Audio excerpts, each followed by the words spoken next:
The Coach Peggy Show, all things wellness with Coach Peggy Wellms.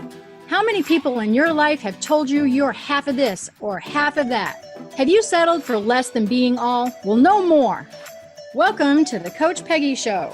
I am Coach Peggy, and I'm telling you we are about all things wellness. My mission is to clarify wellness is not just nutrition and fitness.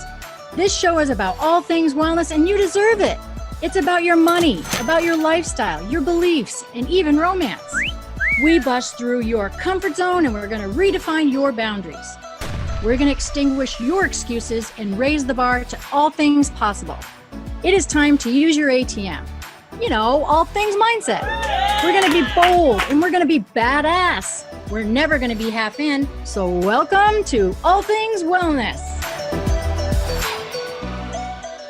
Oh my gosh, you guys. Oh my gosh, we're so excited that you are here tonight. I don't know if you're driving. I don't know if you're hiking, but however you are watching or listening to us, whether you're on iHeartRadio or iTunes, however you're picking us up, I got some stuff we're throwing down tonight. We got three ladies on here. Their stories are so very different. I have dedicated all my shows in November to the book, best-selling Amazon book, Mayhem to Miracles. Super exciting. It falls into my all things wellness category, so it couldn't have worked out any better. And I'm also a contributing author. I have a story in there about my son and our medical diagnoses and stuff and kind of fighting that. So that was cool. That was really cool.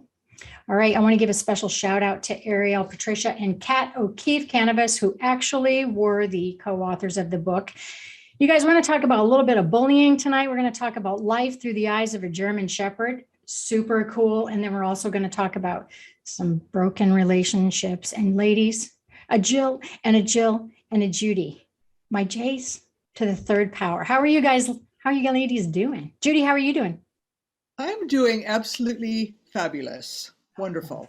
Fabulous. Jill V, how are you doing? Doing great. Thanks. Look at you with that little spark. You're trying to beat me on the sparkly spark. And Jill Landry up there, how are you doing? Doing good. Thanks so much. I'm excited to be here. I'm excited to be here. You guys have some really cool stories. You know, obviously, I think I've had my 12 authors that I've had on the show, and everybody has such great stories. I really believe we're all authors and we all have a story to tell. I think the word authors kind of scares people a little bit. They think they have to have certain qualifications, but really, I think we all have stories to tell, and I'm just thrilled that you guys are here. And if anybody wants to tap into some comments here on Facebook, we'll ask these lovely ladies who have all the magic answers. So let's get started. Let's go with Jill Vanderwood. Are you ready to hit the ground running here? Sure. Yeah, like she's going to say, no, Peggy, I don't want to do it. No. We could roll some dice, actually. So your story is called Finding the Words to Change My Life. And let's do your bio for a quick second here. So Jill Vanderwood is an author, speaker from Idaho. Bet you have some snow. She has written 11 published books, and her recent book, Off Target, is the winner of the Mom's Choice Award. I know that your bio is way bigger than that. You're way, way too nice to yourself. Like amazing woman, an awesome grandma. Right? Well, now I have 12 books. I just published one this month. That's the Off Target one, or? No, it's called On the Rocks. It's about underage drinking. Girl, you wanted to be a writer. Here you go. So tell us about, I think you have so much in your story, large family, moving around. And I really, really want to spend a little bit of time on your story as with the other ladies, but your story with 2020, with COVID, with mental health, with what our teens and middle schoolers went through with staying home and not having their support system at school. It was like super trying. And when I read your story, bullying is, here we are, few years later, bullying at least has gotten a little bit of attention. So can you kind of take us through the size of the family and how you felt and a little bit of the bullying in the beginning?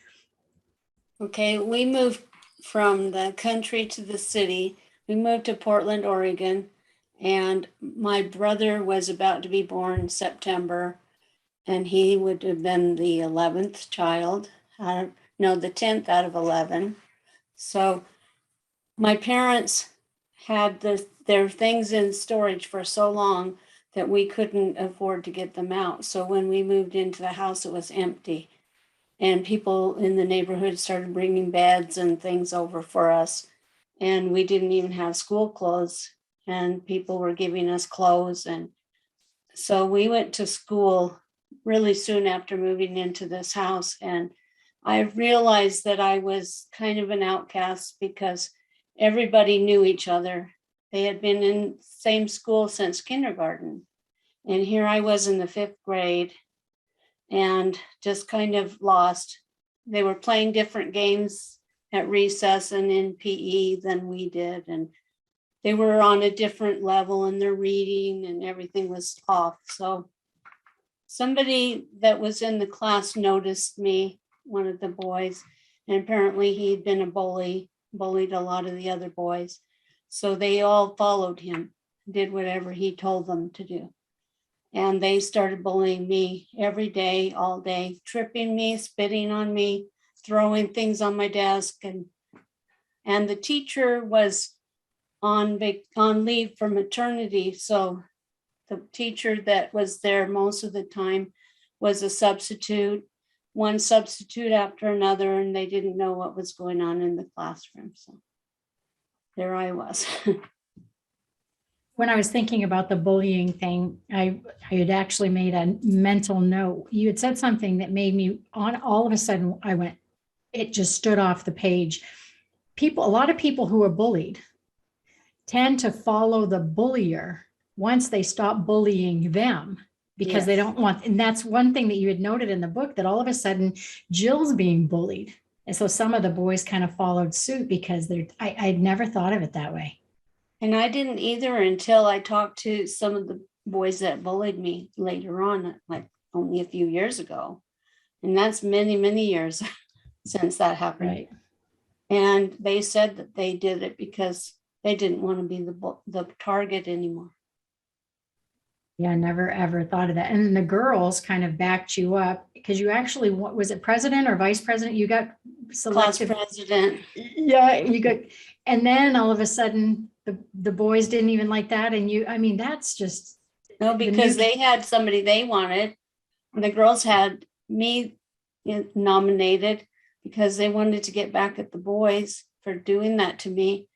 And I won because there were more girls in the class, but they would boo and yell things at me while I stood up there, and I just said, I resign, and just sat down. How long, we all have those stories that when we were kids and they kind of like embed in us. And if you ask other family members, they're like, that's not how it really went. And you see a lot of the talk shows later in life where they have the bulliers and the bullied on there and they'll share their story and they're like, wow, I can't believe that impacted you. Or, oh my gosh, I didn't mean it that way. Or, right? Judy shaking her head. And so you said you've talked to a few of those, I would suspect when you're in trauma like that and you're trying to cope, those stories kind of are on repeat in your head. Did they assume responsibility? Then, not to this point in my life, but it kept me down. So I was afraid to speak up through high school. And even as a parent, I never said anything. I never spoke up or stuck up for myself, but I would stick up for my kids when they were being picked on. I would go right over to the school and make sure that stopped. But where were your siblings and your parents in all of this and backing you up and being like the big brother on campus to kind of say, don't do that to my sis? How did they play a role?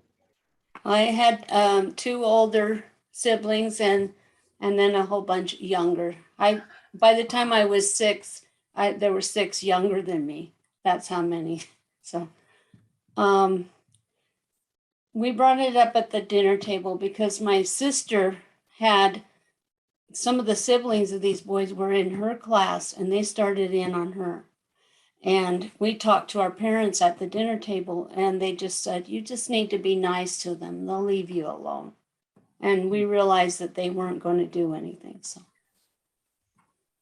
All right. So you go through middle school, you go into high school, you go into real life and becoming a mom and eventually a grandmother. And you went through never wanting to be in front of everyone, to public speaking, to Toastmasters, to writing books, to speaking out, to getting, the list just kind of goes on, and I'm sure it just didn't happen overnight. No, Share some thoughts. well, it wasn't until I was in my 50s when I became an author. And when my first book came out, I decided I'm going to teach some other authors what I did with my writing. And then I realized, oh, I have to speak. No, I shouldn't have done this. So I went to Toastmasters then and got some training. But you only speak for about 3 minutes at Toastmasters. It's not like speaking an hour. So the first time I was speaking at a conference, there were a lot of more experienced writers than me. And I got into the classroom and I thought everybody I had talked to before the conference said that, oh, we only had 3 people in our class, or I only had 5. And I thought, well, I have my sister-in-law and 2 friends. That'll be my 3 people and I'll be just fine. But when I got into that classroom, the room started filling up. The sides of the room, people were even standing.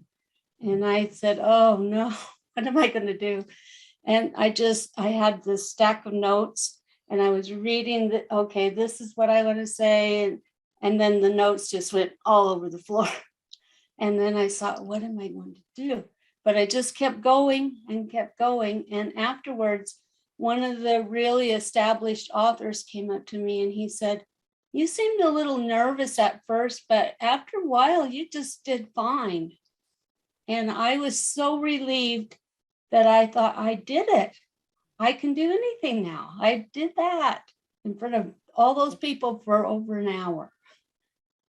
Wow, that's, your words of wisdom really rang true in the book too.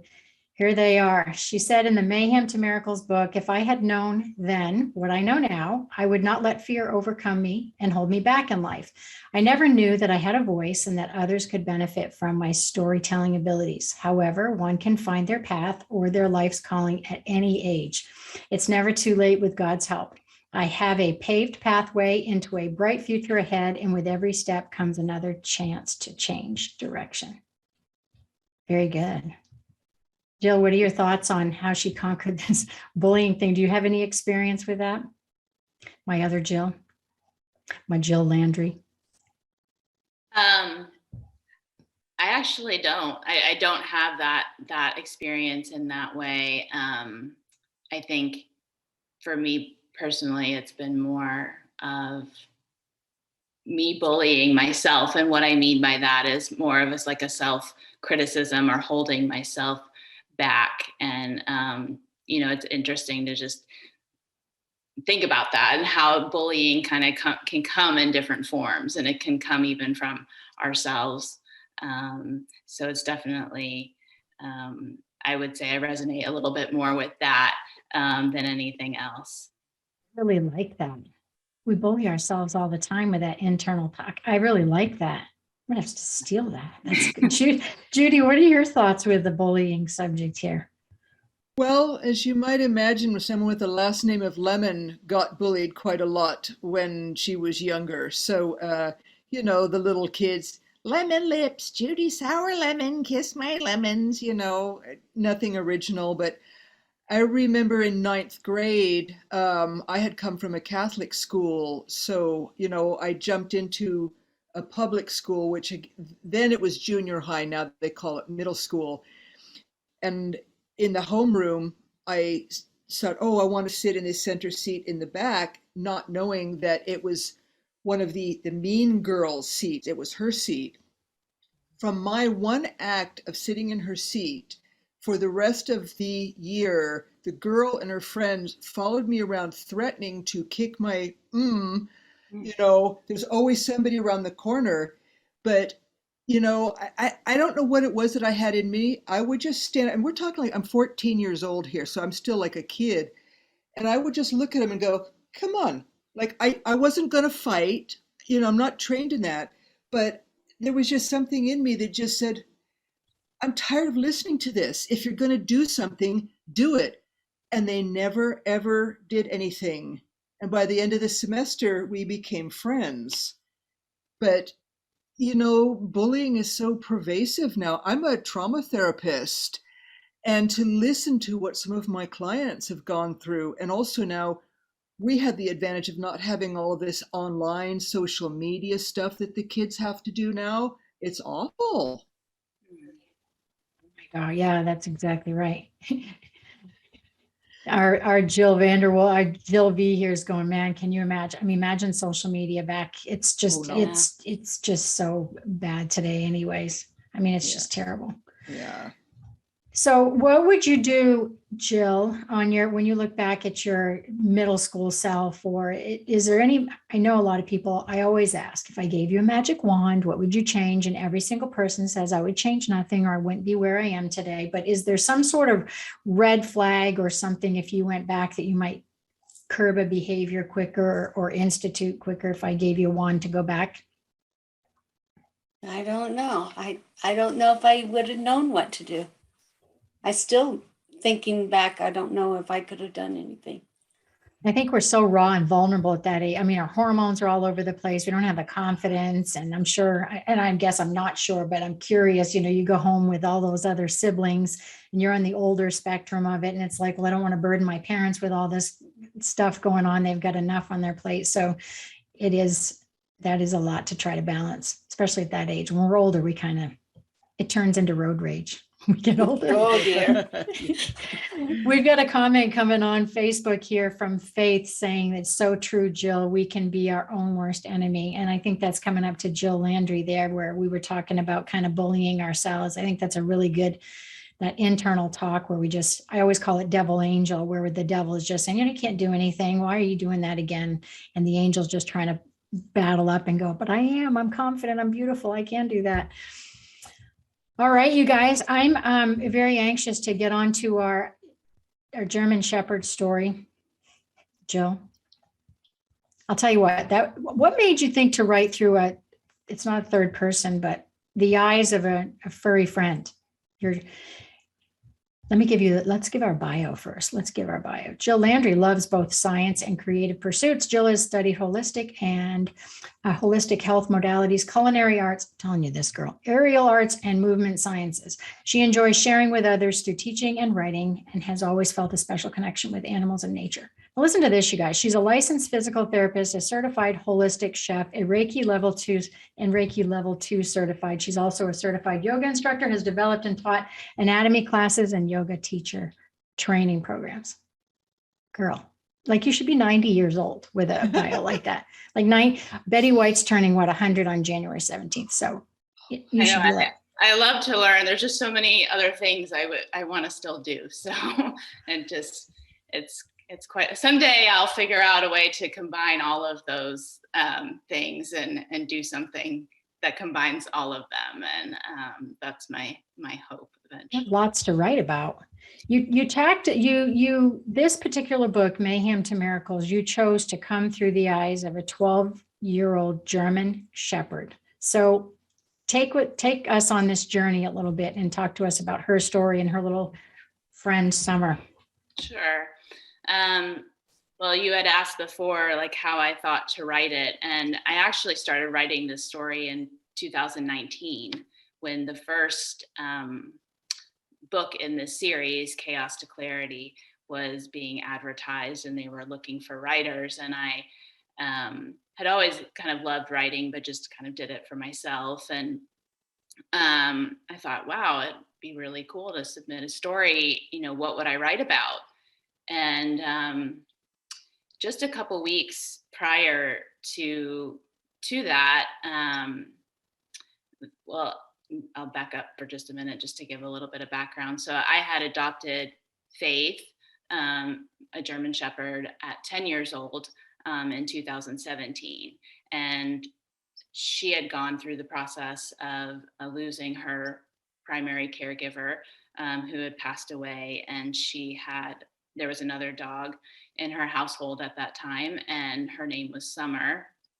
And in 2019, I had the idea to try to find out where Summer was, because I had a sense that Faith was still looking for her, and that Summer must have been a smaller dog, because Faith would often go up to small dogs and be very, just kind of, have this look on her face, like, she recognized them in some way. And then, so it ended up through a couple different connections that we did make a connection with Summer's family, and they only were about an hour and a half from where I was living with Faith at the time. And so we made so we connected, and we decided to meet and get them together. And it was just a really amazing time. And it was fun to hear, kind of how they got Summer. And then, of course, how my partner and I were caring for Faith at the time, and how we had gotten Faith, and, and getting them back together, and they completely recognized each other. And so it was just a couple of weeks after that I wrote that story, and the idea just came to me when I asked the question, oh, well, what would I write? And then as a child, I always loved writing stories about my dog. So this was just kind of a natural, I guess, progression of that. And what I most wanted really to come through at that time because initially the story was just Faith's part of the story. And I was really hoping to share kind of a behind the scenes look at an animal's journey, when, in this case, their primary caregiver passes away, and what happens, in the process of that. And all of the information that I shared about Faith is, from her medical records, or from what I found out, the shelter that we adopted her from. Also, Summer's family was able to give us some information as well, from what they knew of their background, Summer and Faith's background. And some of the information was actually through animal communication sessions that Faith communicated some of the exact sentences that were included in the story. So I really do consider her a co-author in this. And while I may have elaborated in some places, it really is truly based on true circumstances. And when I was reading this, I was thinking about this whole gamut of children's books where they're just, the open hearts and the feelings and all those, that animal souls really do feel, and just coming at it with the different experiences. I think, you took it 80 steps further with finding their friends and siblings, and finding Summer, and then looking at medical records, and I was thinking of what Judy said, they have trauma just like human beings do. And when you take and look at that and really absorb what an animal has gone through and understand, it's not just their barking, it's not just their ripping apart the pillow, and you just tell the story like you did, it opened up my eyes. It just took such a different spin, Jill. It was so cool. Yeah, I was really happy with the way that it turned out. And then I added the additional parts in the next 2 years. So it's of what happened after she passed and what I went through. And I really think that the story started to take on a deeper meaning at that point. And it not only was Faith's story, but how she impacted me, and then how I was impacted by her passing. So it was initially accepted to be published in the Chaos to Clarity in 2019, but I chose not to publish it at that point. And about a couple months later, after Faith passed, because she passed in November of 2019, and that book came out in October of 2019, I felt really disappointed that I hadn't shared the story. But in hindsight now, I realized what I was able to add to it, and I think it can have a much deeper impact in a way that it wouldn't have previously. Absolutely. I was thinking, my oldest son really was impacted by our Rottweiler that we had for 10 years. Rowdy passed away at 10, and he was a really huge presence. He was 157 pounds when he died, and he was just this buddy of his. And, you think about how we as adults are affected by these animals, and just how much my son will be 35, and he still is impacted by the experience of spending 10 years of his life with this animal. And I just love that approach that you took. And honestly, that you followed your intuition, that the timing wasn't the timing, and this was the timing to get it out. Yeah. Judy, what was your thought on the approach that Jill took to this story? I think as I started to read it and I realized what was happening, it really took me like by surprise. And I went, oh, wow, this is so different, because all the stories in these books, this is the second one I've contributed to, they're all different and they're all amazing. And yet Jill's story was through the eyes of this beloved animal. And it was just like such a breath of fresh air. And I loved it. Yeah, it was great. Jill V, what are your thoughts? Oh, we were on an interview together before, and afterwards I read these ladies' stories to make sure I knew what was going on. And I really enjoyed your story. It was cute the way you did it. And I think we'd all want to know what's inside of the mind of a dog. That's so true. Jill had some words of wisdom. If you guys haven't picked up the book yet, you need to pick up the book. It's an awesome gift. You can hop onto my website, peggywilliams.com, and I will send you an autographed book. And you can get it on Amazon. You can catch up with these ladies through their social media. We'll give that information at the end of the show. But she has, at the end of the book, all the authors were asked to give some words of wisdom. And so this was Jill's. Give and receive love freely. Know how important that is. Know you are worthy of that. Cherish those moments of just sitting or talking with family members and friends, furry and human. Cherish the moments that feel insignificant. Those are the ones you may long to have back when they have passed. Take time to speak kind words. I love that. Be kind to yourself. Let go of being so hard on yourself. It will only keep you trapped where you are. Believe in the dreams that are in your heart. Believe in magic. Believe in yourself. Gorgeous. It's gorgeous.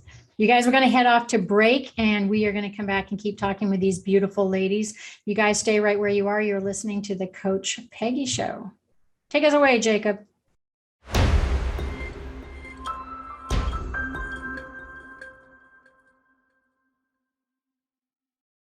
Oh my gosh, you guys, I hope you didn't go very far. And if you did, that you maybe went and got some chocolate chip cookies and brought me some back. Oh, see, stop. I know. I know, that's what I was going to make them today. And I was thinking, I'm going to eat too many of those. It's not going to be good. So I just said no. I just said no. You guys, we have been talking to Jill Ammon Vanderwood and Jill Landry and Judy Lemon. I pulled in all my J's today. We're talking about Mayhem to Miracles. It is a sacred story publishing book. And there's 30 contributing authors in it. It is the best way I can describe it is very chicken soup of the soul type book. It's a book you can pick up, and the stories have 2,000 or less words. You can be in a bathtub. I don't know if you're like me, where you get tired at night, and when you're reading a long novel, you have to start over every night, and you get to 10 pages, right? And it's like, this isn't that book. This is a book you can take to a doctor's office or whatever. And these guys are talking about amazing stories. And I'm going to head over, because Judy Lemon, you got some really good stuff. When Spirit Calls. That's your story. Let me give a quick bio for you. Judy Lemon is a shamanic practitioner of the Rio Napo. Is that Rio Napo? Yeah. Lineage and Peru. See, I did okay. She is also a certified trauma therapist. Love that. With a private practice in Southern California. She brings her extensive experience and knowledge into her work of helping others to develop their own spiritual gifts. Cool. That is so. Judy, in this book, girl, talk about manifesting something and then going, oh my gosh, whoa. So you manifested it. You wanted to move to London. You kind of manifested your story, and you were smacked upside the head. And I want you to take the floor and tell us, because I can't wait until you're done talking, because I summarize like you from beginning to end with these bullet points. And I'm not laughing, seriously, like, sorry, not sorry. But when I looked at it, I was like, there's a lifetime too in that. So take me to London with you. How did we end up over in London? Well, as a little kid, I was always a big King Arthur fan for one thing. And then becoming a teenager, most of the bands that I liked were the British bands. Back in the 70s, the progressive rock bands like Yes, Led Zeppelin, ELP, and whatever. So that started like this rooting in me that, oh, wow, I have to go over there someday. And then as I became a professional musician, I started to feel kind of bored with Southern California. And I thought, I'm going to pack up a suitcase and move to London and try to become a rock star over there.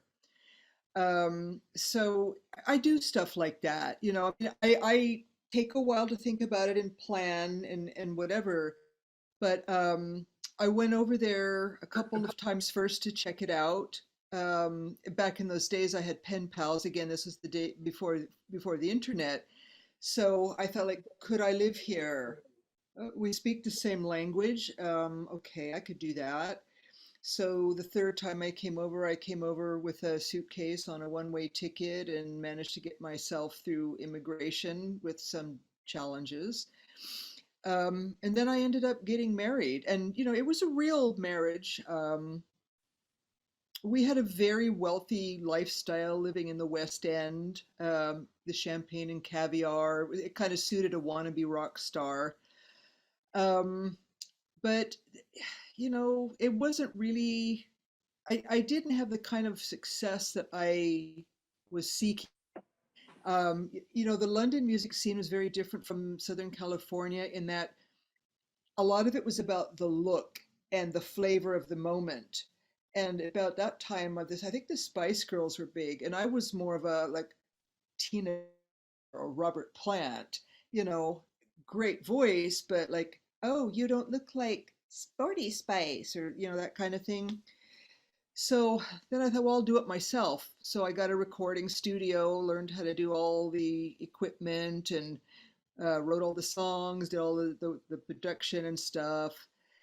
But it was still kind of moth beating themselves against a flame. I mean, I learned a lot. And then, I'm starting to get a little bit older, and I'm hearing my mom in the background going, oh, when are you going to grow up and do something sensible? Right. So I decided to go back to school and get a bachelor's degree. And I was studying electronic engineering, which helped with my studio stuff. And at the time I thought like, oh, I'm going to be a pilot. So I decided to take flying lessons. So I'm kind of like Jill, like there's always some new stuff to like, wow, let's go for it. And then I don't know, as time got on, there was this thing that was missing. I mean, we had the beautiful flat, I had the handsome husband, we had the money, but inside there was something that was going, meh, what are you looking for? So I saw an ad in the London Evening Standard once for a meditation introduction, and something said, you need to go to that. And that's when everything really shifted for me, because I went and I learned the meditation, and then I started to hear the voice of my higher self come through. And I went, oh, there's something more to this life than I've been seeing. This wonderful physical life full of champagne and caviar. So that just took me down a rabbit hole. I started studying high ceremonial magic, and then I went into Wicca, which led into like solitary witchcraft, which then led into shamanism. There's very fine lines between those. It's kind of like what you just call them, but earth practitioners working with the spirits of nature, that kind of a thing. And I had some very interesting experiences, shape shifting, going into different worlds. And then eventually I found myself in Peru, again, following inner guidance. And I found my first teacher. It was kind of like Carlos Castaneda and Don Juan. Mine was Javier. And he took me on as his apprentice. So, and this was in the days much, much before ayahuasca became popular like it is now. So we were actually living deep in the jungle. We weren't in like a nice sterile jungle lodge. I was living out there with the natives, wondering like, how did I get myself into this? I didn't go looking for this, but that's kind of life is like, oh, here's a door. Oh, let's just dive through and go in there. So over the years, I've been honing this. I don't, it's not extrasensory. I would say it's more like inner sensory because we all have it. Everybody has the ability to use their intuition, oh, what does my gut say? That kind of a thing. But, for those of us who do this kind of work, we have to hone it to a much greater degree so that when somebody comes in for help, I can look at them and maybe I see one of their ancestors standing behind them to speak. Or here comes their power animal, and their power animal's like, hey, take them on a journey to meet me. So the trauma training came in later, in the middle of the Brazilian jungle, which was kind of another long story in itself. But I found that for some people that couldn't work with plant medicines, um, the regular trauma stuff, the somatic experience, um, you can do any time. You could do it by Zoom. I prefer doing it in person, But now what I've done is I've started developing what I'm calling trauma-informed shamanism, because oftentimes when people come for shamanic healing, this long-buried trauma comes up.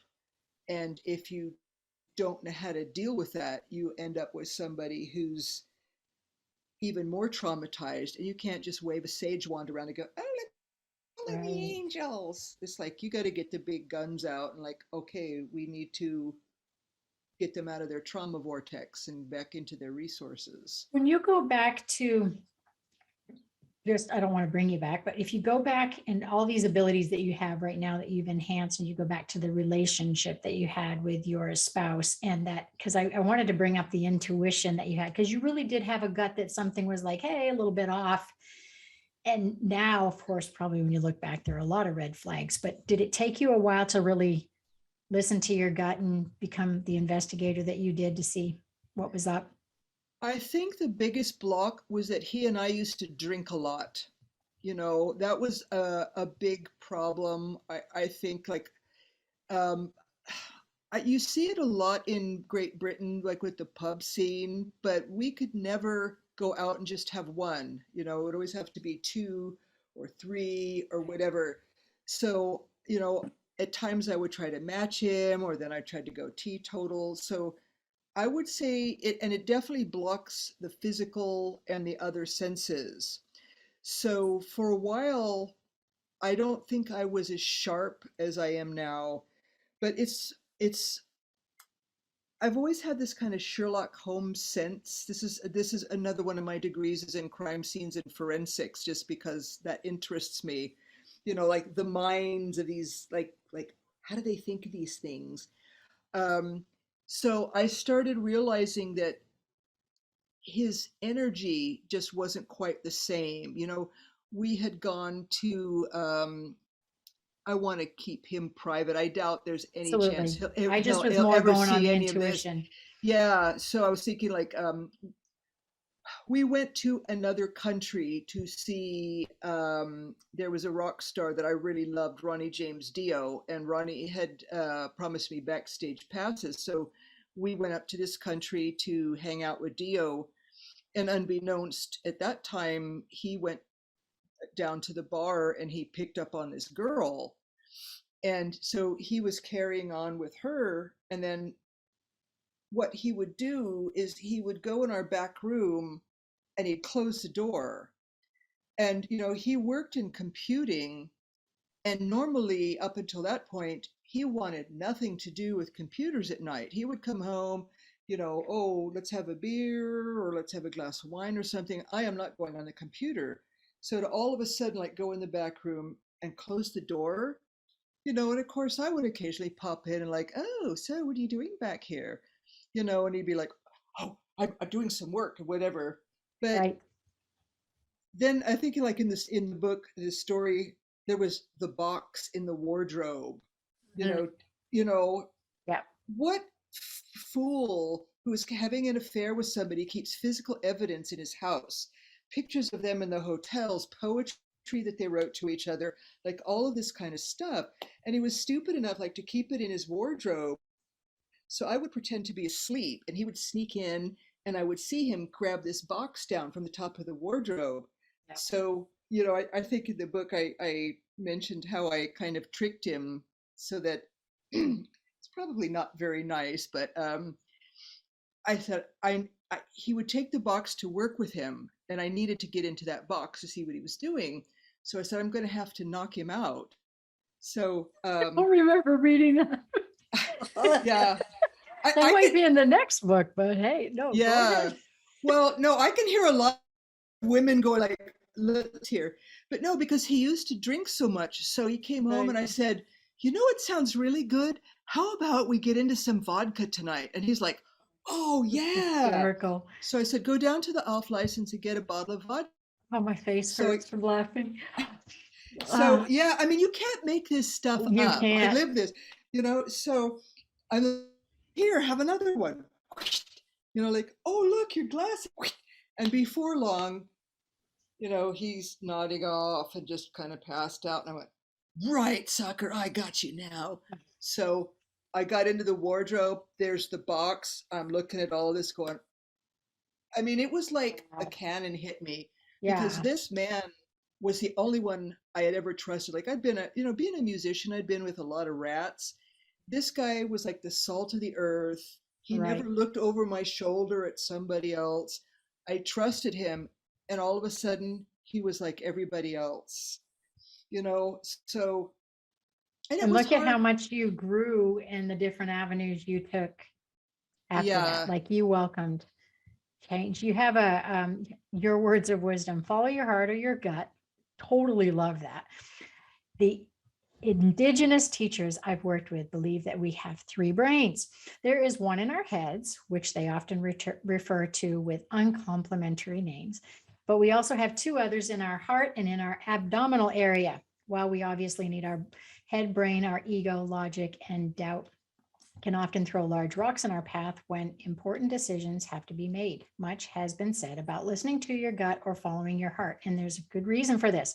The information that comes through these brains is pure and true and will never lead you wrong. It's also a lot more subtle, so we must learn to not only listen to it, but to believe. When we can do this, we are truly in flow.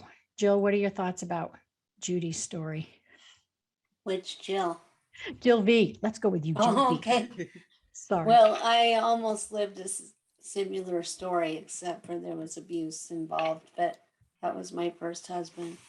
So I relate to that. And I'm glad she found her right path after that, all that garbage. Boy, did she. Jill, what are your thoughts, Jill Landry? I can definitely relate to the story in a couple different ways, but even as a child of parents that went through that situation, it's really great to see the path that she took and, how successful, she is and being able to look back at that time. And she didn't say this, but I'm kind of hearing maybe that she's maybe even grateful for that change. And I'm sorry if I'm putting words into your mouth, Judy, but, I think that speaks, of experience that felt horrible at the time, I'm sure. And it's like, wow, really moved past that into something positive. And that definitely speaks to me. And I actually had a similar theme in my story, although different circumstances. It was like, there can be something positive that comes from something that seems so horrible at the time. And I'm grateful that, to have, her share that and really see it down the road. I think in my story, I'm a little bit closer to it. It hasn't been so many years. So there are still times where I, question it. But I've seen some of the positives as well and how I've grown. And I think there's a lot to say about that. So thank you for sharing that, Judy. Thank you guys talk about 3 different stories. I mean, this is what I love about human beings. That's why I really do believe it sounds so simple, but one love, because we all connect at some sort of, there's a fine line between how we connect on whether it was fear from being bullied or if it's, lack of confidence or wanting to be loved, or we all have some sort of, we can relate to each other. And I just wish we would find more gentle words to use on ourselves. Jill L, our internal talk. I think that was beautiful, the way that you described that today, and the whole bullying. I mean, I think for you, Jill Vanderwood, I mean, the lessons that you are ready to just teach the other generations, and especially with your own grandchildren, all your writing, you wouldn't be able to write like you're writing without the authenticity that you have, and the voice that you have that is true stories. And I just commend you for that. And I don't know, Judy Lemon, I'll tell you what, girl, if I interview you in 2 years, I don't know how long your bio is going to be, because you are just a learner. I think you might as well start going through the alphabet, start with A's again, and just, you are such a learner, and your fingers are out there, and you're just growing and evolving. And I want to go back around and ask you guys to share with the listeners and viewers where everybody can find you. So Judy, do you have any social media, any emails that you want to share with anybody? You can just find me off of my website, which is judylemon.com. I think my Instagram is Machete Woman, which is a book I've written, and it's still kind of in the editing phase. That's my big bio one. And I think my Facebook one is Machete Woman as well, but you can always find me through just judylemon.com. Gorgeous. Jill Landry, where can everybody find you? Right now, the main way would be through email, and I'm happy to give that out. That's jlandry78@gmail.com. I'm also on Facebook, just under Jill Landry. There's actually a picture of me and Faith in my picture on Facebook, so it can always be found there as well. So. Find Jill in the German Shepherd, right? Yes. And what about you, Miss Brighton Books down there? Tell us how we can find you. My website is jillvanderwood.com, Vanderwood. That's where you want everybody to just head. And you guys will have all the information there if people want to work with you, to take a look at your books. That's fantastic. These ladies, again, you guys, you can reach out to, find your Mayhem to Miracles book. There are also lots of other interviews that these gals have been in Sacred Publishing. You can go to their website and you can find all of their interviews. Ladies, I want to thank you so much for being here. Jill, do you have any, Jill, I have to say the Jills, Jill L, any final words or words of wisdom to these other ladies tonight, or anybody listening that's in real time? I really want to share, and I hope something that comes through my story is that how much our animal companions, and really animals all over the planet, have to teach us. And they're really just such an integral part in our lives. And I know anyone that's loved an animal, I know you guys know that, of course, but I think that there's just so much that we can learn from them. And I hope that, animals really everywhere are honored through the story. And I think, and grief is another big theme in my story. And I think there's a lot that we can learn through that process as well. So I would just say that anyone who might be grieving the loss of an animal, that it really can have a gift, even if it doesn't seem that way. So. Without the risk, there is no reward, and love falls right into that, doesn't it? Judy, last words or any call to action to our listeners or viewers? Reach out to somebody for the human touch. And again, in my work, a lot of what I hear is, I need a hug. I need to sit with somebody, and I even see that as I get older, people become more reclusive, or they resort to texting. I want to hear your voice. I want to see you, somebody there, just say hi. In the grocery store, just eye to eye, Right. Let them know you see them and you hear them. You could change their life. Absolutely. That is so true. It's so true. Jill Vanderwood, what about you? Any call to action or last words for anybody? Well, I guess I'm going to give a shout out for my book. So my last two books are like choose your own adventure type books, where you choose which way you go as you read the story. And there's 13 possible endings in each book. And one is about gun safety, or when kids find a loaded gun and what they do with that gun. And the last one is underage drinking and the dangers that can happen when they choose to go to a party and they choose to drink and they choose to get into a car with somebody who's been drinking. That's awesome. The hypothetical, take a look at the other side. We haven't quite got our decision making built in when we're that young to look at the decisions we're making might fill in the blank and happen. Ladies, I want to thank you so much for visiting with me, and you're beautiful. It's good to see your beautiful faces. And I'm just going to do a little bit of housekeeping here for you guys that want to find anything that I might have my hands in. You can go to peggywilms.com or allthingswellness.com. It's going to get you to the same place. And I've also got a compilation book coming out myself. We're soliciting authors on my webpage. I'm going to be writing it with Dr. Marcus Vetstein, who's an endocrinologist. We've been friends forever and a day. And it's going to be about anything health and wellness in the heart, spirit, mind, and body. And we would love to hear your story. Like I said before, everybody is an author.